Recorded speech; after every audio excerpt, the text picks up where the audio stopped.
Assalamualaikum warahmatullahi wabarakatuh. Di sini kelompok kami akan menjelaskan sedikit materi tentang strategi pengembangan sumber daya manusia.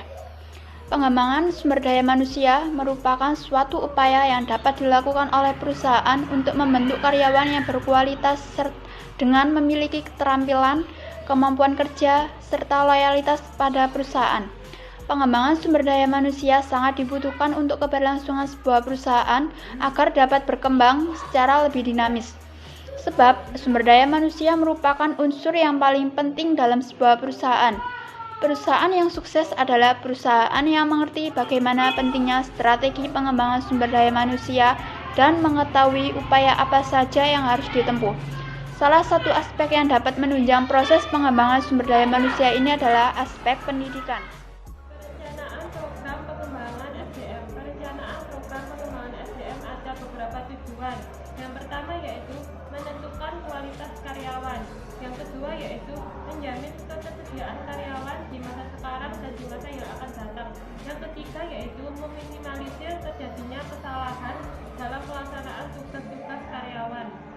Yang keempat yaitu memudahkan proses koordinasi untuk meningkatkan kinerja karyawan secara optimal. Yang kelima yaitu menghindari terjadinya kelebihan atau kekurangan karyawan. Yang keenam yaitu menjadi sebuah acuan dalam pelaksanaan tugas-tugas pekerjaan yang menyangkut ketenagakerjaan. Yang ketujuh, menjadi suatu pedoman dalam menentukan program perekrutan, penyeleksian dan kedisiplinan karyawan. Yang terakhir, menjadi sebuah landasan dalam pelaksanaan penilaian karyawan. Tiga, langkah pembuatan program pengembangan SDM. Bagaimana cara pembuatan program pengembangan SDM yang terencana dengan baik? Berikut ini adalah langkah yang dapat Anda ikuti untuk membuat program pengembangan SDM dengan perencanaan yang baik dan matang. 1. Langkah awal yang harus ditempuh adalah menentukan dan mengembangkan sasaran tujuan. 2. Membuat kebijakan yang mendukung sosialisasi program hingga terlaksananya program pengembangan SDM. 3. Melakukan proyeksi terhadap ketersediaan SDM atau membuat perkiraan jumlah karyawan yang dibutuhkan. 4. Mengadakan program pelatihan keterampilan karyawan. 5. Apabila langkah pembuatan program pengembangan SDM di atas sudah terlebih dahulu, tahapan evaluasi ini merujuk pada tahapan-tahapan yang telah dibuat sebelumnya.